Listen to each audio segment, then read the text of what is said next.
Bienvenidos a su canal Tradidi Quode da Chepi. He transmitido lo que he recibido.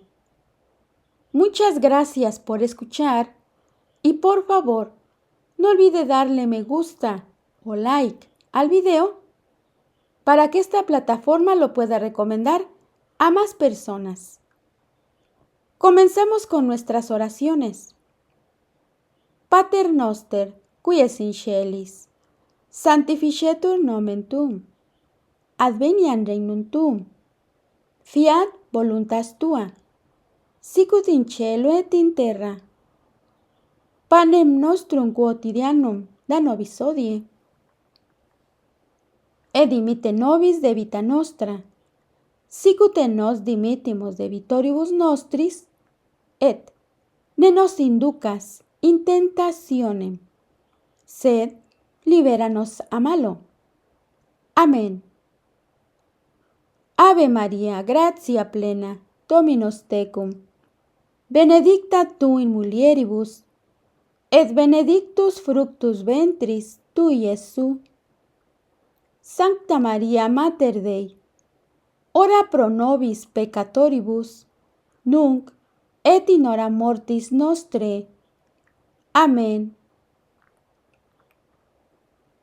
Sancte Michael Archangelum, defendenos in proelio, contra nequitiam et insidias diaboli esto presidium.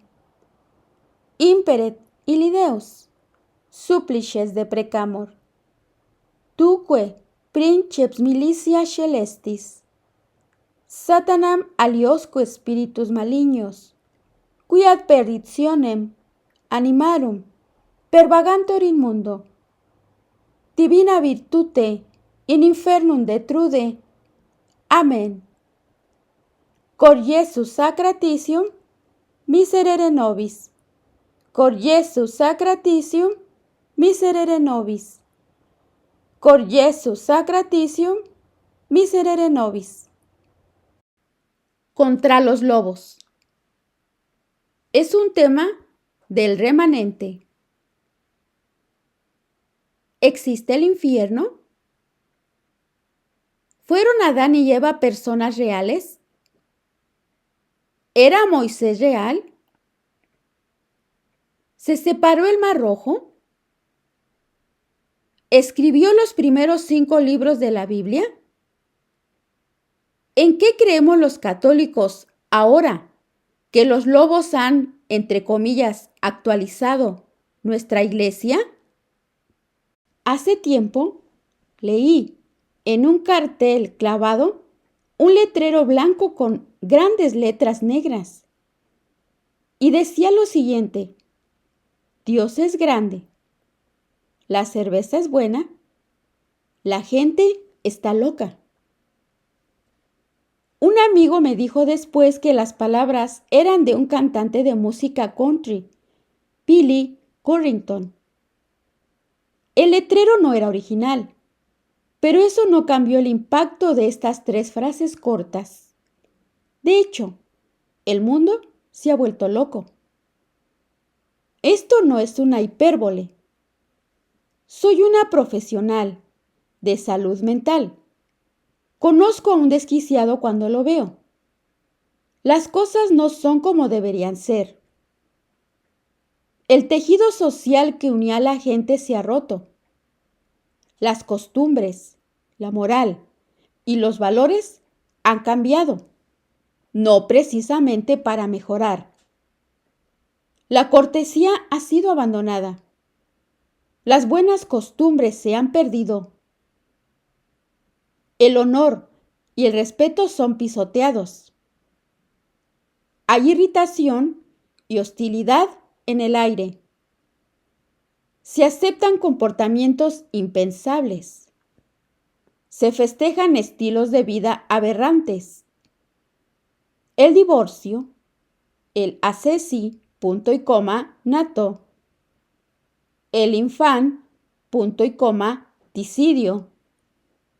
El robo y las mentiras cada día van en aumento. El salvajismo acecha por doquier. Los efectos psicológicos son profundos. Hay tristeza sin posibilidad de alivio y decepción entre la gente. Se nota la falta de propósito y la desesperación. Se palpan severos trastornos emocionales. El narcisismo y las perversiones quedan sin respuesta y sin resolver. Hay trastornos de personalidad, neurosis profundas, y se observa desarrollos truncados que causan estragos en las familias y la sociedad. ¿Cuál es la causa? ¿Qué le ha pasado a todo el mundo? La respuesta es teológica. La base filosófica de la civilización cristiana ha sido demolida a martillazos. Los 10 mandamientos son ignorados. La estructura legal está resquebrajada. No hay marco de referencia. No hay normas morales en la base. Todo está abierto a la reinterpretación. La gente ha sido volteada y arrancada desde la raíz y han quedado atrapados en una red electrónica. Lo real se sustituye por la virtud. Amigos por línea. Conversaciones por diferentes plataformas. Ha penetrado tanto todo esto que las masas de personas ahora viven en un estado permanente de alteración de la conciencia. Una subjetividad interior ha reemplazado el sentido universal. Una curiosa filosofía, entre comillas, del cambio imperativo tiene el mundo en sus garras. Un progresivismo basado en la mentira de la evolución y centrado en la trascendencia humana. Nada es fijo, ni siquiera la propia identidad. Todo es maleable. Todo está en proceso. El transhumanismo apela fuertemente. Los católicos dan tumbos en este extraño nuevo mundo, sacudido por el cambio, que nunca buscaron y que no entienden. Sin dirección, vagan en un desequilibrio psicológico. Están obligados a vivir en un estado fluido de preguntas sin respuestas. Ese es el quid de la cuestión. Los católicos alguna vez conocían a ciencia cierta las respuestas. Sabían la verdad. Recibieron la fe.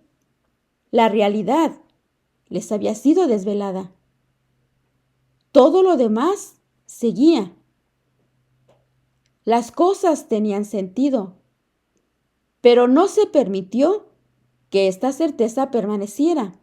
Esta certeza no era, entre comillas, lo suficientemente buena para los cristianos maduros, los que tomaron el timón y cambiaron el curso de la nave. No podía ser así de simple, dijeron. Estas cosas no deben tomarse literalmente. Estamos llamados a descubrir el significado que yace más allá de lo construido en tiempos remotos. Buscaban algo más sofisticado, más digno de su intelecto avanzado. Se abrazaron al vacío, se enamoraron de la duda perpetua. Enfermos de una angustia inconsciente, siempre están buscando, sin encontrar nunca nada. Sus mentes se inundaron con una falsa epistemología, de una ontología falsificada y una escatología fabricada. Lo que las cosas significan, lo que las cosas son, hacia dónde las cosas se dirigen. Todo sólido conocimiento fue descartado. La lógica había desaparecido. La razón se asentaba en las sombras. Mantuvieron el nombre de católicos, pero abandonaron la fe. Para ellos no es real. Aceptan su importancia histórica, pero no dan asentimiento intelectual a la verdad que conlleva. Esa metáfora y símbolo insisten, nada más. Es por eso que la resistencia se tambalea. Es por eso que la tradición no es considerada sagrada. Es por eso que la cultura ha muerto. No trate de encontrarle sentido a ella, se nos dijo. Solo déjate llevar. Todo está cambiando. No te quedes en el camino. ¿Cómo pasó esto? ¿Cómo fue que mentes tan agudas se volvieron insípidas? Ha sido un largo tiempo de construcción. La rebelión protestante, la Revolución Francesa, la Ilustración y la subida de los Illuminati, modernismo, postmodernismo, fenomenología, deconstruccionismo. Llevamos 500 años de disolución sistemática, con continuos derramamiento de ideas espirituales disolventes. La siguiente más letal que la anterior.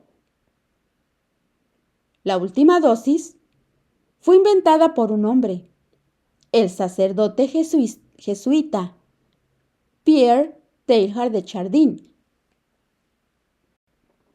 El pensamiento y falsas creencias de este hombre, su complicada nueva filosofía y la espiritualidad sucedánea cautivaron las mentes de los intelectuales desde antes del Concilio Vaticano II. Al no ser ya fluidos en el latín, los eruditos de la Edad Media fueron dejados al margen, incapaces de sondear las profundidades del pensamiento católico. Ellos no podían leer las obras de los padres de la Iglesia en el original. No podían entender al genio de la Suma. No podían escalar las alturas del breviario. No podían volar con los ángeles. Cansados de los rigores de la escolástica, cansados de la estructura fija de la enseñanza magisterial, caminaban por el barro de la doctrina deconstruida y de las traducciones pueriles. Nada satisfacía el anhelo de sus corazones. Algo tenía que ceder. Algo tenía que cambiar. No podían mirar hacia atrás. Eso era inaceptable. Tenían que ir hacia adelante, pero no podían ir solos. A pesar de su brillantez, eran ovejas, después de todo. Ellos necesitaban un guía. Pronto lo encontraron. El lobo con piel de cordero. Teilhard de Chardin. Su poesía habló a la vacuidad de sus mentes. Él era, entre comillas, nuevo,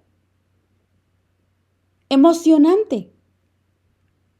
El hecho que sus superiores intentaran detener la publicación de su trabajo revolucionario contribuía a hacerlo más intrigante para sus mentes hastiadas. ¿Qué escondía la Iglesia?, se preguntaban uno a otro.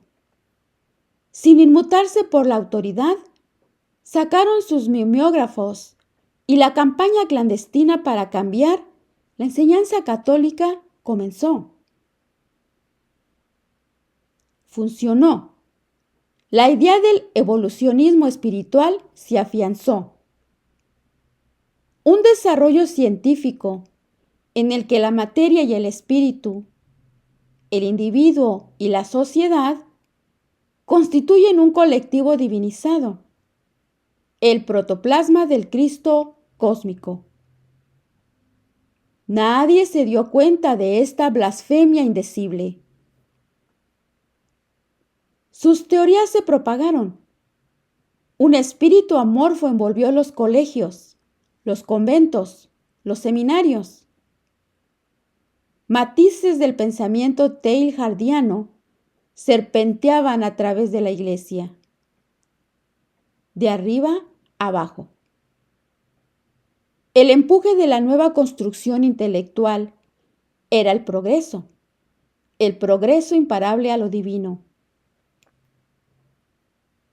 Nadie prestó atención al monitum, la advertencia contra la obra de Teilhard. Incluso el portavoz del Vaticano, el padre Federico Lombardi, no ve ningún problema con él. A nadie se le ocurrirá decir que Teilhard es un autor heterodoxo que no se debe estudiar. Así que adelante. Lean las reflexiones vacías del jesuita insípido. Roma dice que está bien. No le teman al lobo feroz. Él no te va a comer. Él no es real. La fe no es real. La verdad no es real. Nada realmente lo es. Todo es devenir. Esto no es teórico. Las mentiras y las distorsiones de la espiritualidad teilhardiana han golpeado al nivel psicológico más profundo, el nivel de la verdad. El propósito, el significado y la identidad han sido volteadas del revés. La gente ya no cree explícitamente en nuestra religión. Se han olvidado de que la fe no es algo privado, perteneciente a la conciencia interior, sino una certeza intelectual, un asentimiento de la mente a las verdades reveladas por Dios. El lenguaje de la fe cambia para adaptarse al paradigma revolucionario. Surgieron nuevas palabras y terminologías. Las viejas palabras fueron manipuladas, mal pronunciadas y abusadas. Todo en servicio de la nueva comprensión. Todo en la carrera hacia el punto omega. Las definiciones desaparecen. Las distinciones son menospreciadas. En Alicia, en el País de las Maravillas, al menos el lector sabía que el sombrero loco estaba loco. Ahora, él es el maestro. Las palabras significan lo que yo digo que significan. Nadie intenta discutir el punto. Y eso es lo que ha causado la locura. Hoy día, pocos afirman abiertamente que todas las cosas que nos enseñaron son realmente ciertas, pero lo son. No todo está perdido. Si usted es católico, el remedio no es difícil. Olvídese de los meandros filosóficos interminables y las reinterpretaciones ridículas. Vuelva al viejo catecismo, a las palabras memorizadas en su infancia, a las verdades que descansan para siempre en las profundidades de su mente. Pondere las preguntas, recuerde las respuestas. ¿Quién me hizo? ¿Qué es el hombre? ¿Para qué me creó Dios? Dios realmente creó el mundo por un acto único de su todopoderosa voluntad?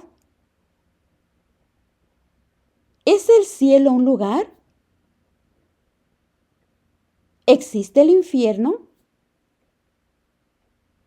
¿Fueron Adán y Eva personas reales? Pregúntese. Son las respuestas que nos enseñaron cuando éramos niños, ¿cierto? ¿Puedes decir que sí, sin dudarlo? Si tiene equívocos, si tiene duda, estás en problemas. Ahora vaya a la Sagrada Escritura. Considere las lecturas. La misa tradicional o novus sordo que cada semana escucha. ¿Puedes afirmar que la Biblia es la palabra infalible de Dios? ¿Crees que estas cosas realmente sucedieron? ¿Moisés era real? ¿Separó el Mar Rojo? ¿Escribió los primeros 5 libros de la Biblia? ¿Job existió? ¿Salomón? ¿Qué hay de Jonás? ¿Realmente pasó 3 días en el vientre de una ballena? ¿Lo anterior son hechos? Si usted se estremece pensando que lo son, o incluso que podrían serlo, entonces usted ha sido infectado. Piense en ello. No hay pruebas de que sean metafóricos. Si el Antiguo Testamento no es cierto, ¿cómo se puede decir que el Nuevo Testamento lo es? ¿Porque uno sí y el otro no? Si ninguno es verdad, ¿qué has recibido? Nada. Eso recibió. Nada.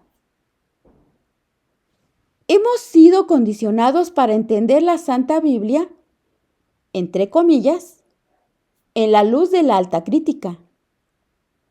Pero no es así como los padres de la Iglesia la entendían. Así no es como los santos la leían. Sabían que las palabras significaban por lo menos lo que decían. Ellos leían la Escritura Sagrada en 4 niveles: el literal, el alegórico, el moral y el escatológico. Capa sobre capa. Un significado derivado del anterior. Apertura a la verdad, como las flores de primavera. No se puede entender las profundidades si te saltas el significado manifiesto, o lo que despectivamente se conoce, entre comillas, como literal. No olvidar, la raíz de la palabra es letra. Del mismo modo que un ser humano está compuesto de carne y espíritu, así la letra y el espíritu de la escritura están indisolublemente ligados. Al ignorar la letra, se pierde el espíritu. Ahora vuelve atrás, a leer y pensar, a rechazar los susurros astutos de los destructores. Reclame su fe. Reclame su equilibrio intelectual. Recupere su cordura. No caiga en manos de los locos. Lea el credo de Atanasio y vea lo que se ha estado perdiendo. El credo de San Atanasio. El credo de San Atanasio lleva el nombre de Atanasio, un obispo del siglo IV y destacado defensor del trinitarismo. El credo, que tiene orígenes latinos, declara creencias claves sobre la Trinidad, específicamente la naturaleza igualitaria de las tres personas.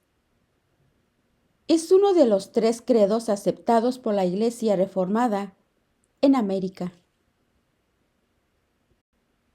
Todo el que quiera ser salvo debe, ante todo, guardar la fe católica. Quien no la observe en su totalidad y sin violarla, sin duda, perecerá eternamente. Ahora bien, esta es la fe católica. Adoramos a un solo Dios en Trinidad y la Trinidad en unidad, sin confundir sus personas ni dividir su sustancia,